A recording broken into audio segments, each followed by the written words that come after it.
Hello everyone and welcome to Life Begins at 20. My name is Mark and today I have episode 5 of Booster Pack Friday for you.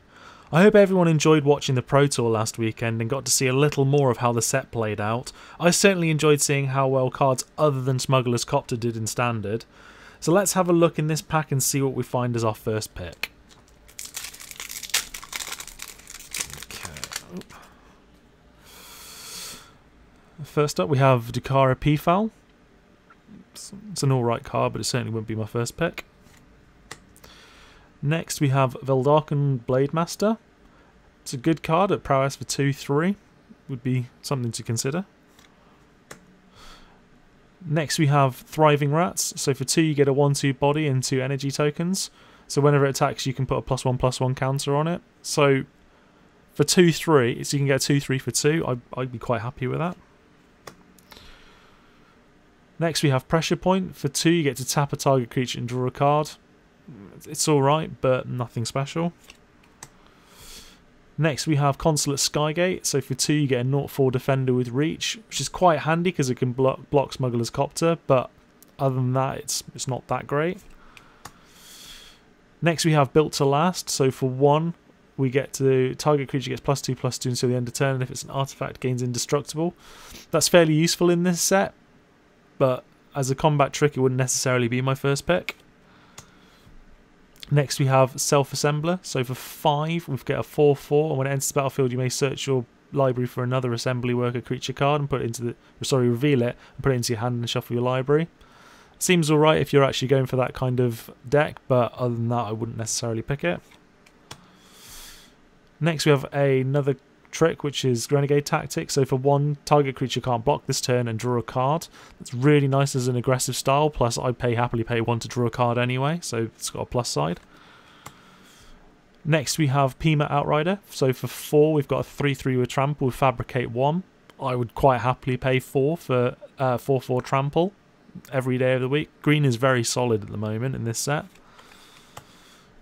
Next we have Spireside Infiltrator. So for 3 we get a 3/2, and when it becomes tapped it deals 1 damage to each opponent. Multiplayer game where you're crewing lots of vehicles, this would be quite handy, and even in a single player if you're just crewing vehicles it could be quite handy. It's just doing a little bit of extra damage. If you're going that way, great, but not necessarily first pickable. Okay, now first uncommon we've got Quicksmith Genius. So for 3 we get a 3/2, and whenever an artifact enters the battlefield under control you may discard a card, and if you do, draw a card. This is fairly solid. I mean, there's no outlet for madness, so it would probably work out a little bit better in some sort of standard deck rather than limited, but other than that it's fairly solid. Next we have Gear Pool Guide. So for 3 we get a 3/2, and then you can pay 3, target creature you control can't be blocked by creatures with power 2 or less. This could be quite handy with the amount of servos in the set. Having something that can go through, can probably pass over through them, is quite handy, and in a limited environment when you get loads of mana towards the end of the games, if it's coming towards a stalemate, having something like this is quite useful. Next up we have Imperial Voyager. So for 1, a green and a blue, you get a 2/3 with Flying and Trample, and whenever it deals combat damage to a player you get that many energy counters. I like this card. It's very good for aggressive early on because there aren't that many creatures in this set with either Flying or Reach, so I quite like this card. And for a rare we've got Bomat Courier. So for 1 you get a 1/1 with Haste, and whenever it attacks you get to exile the top card of your library face down. Then for a red you can sacrifice this and discard your hand for all of those exiled cards. Later on in the game this might be useful as long as you're trading less cards from your hand for the exiled ones, but you won't be activating this to discard a larger hand for 1 or 2 cards unless your hand is completely awful.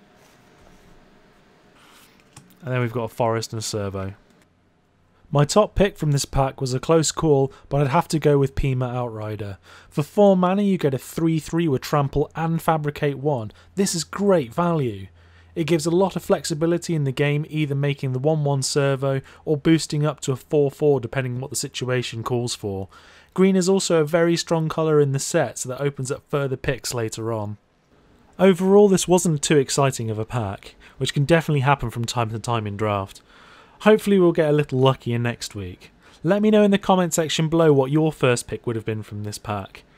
I'll have a pre-release kit unboxing for you next Tuesday, so watch out for that. If you enjoyed the video, please give it a thumbs up as it really helps me. And thank you all for watching, and I'll see you in the next video.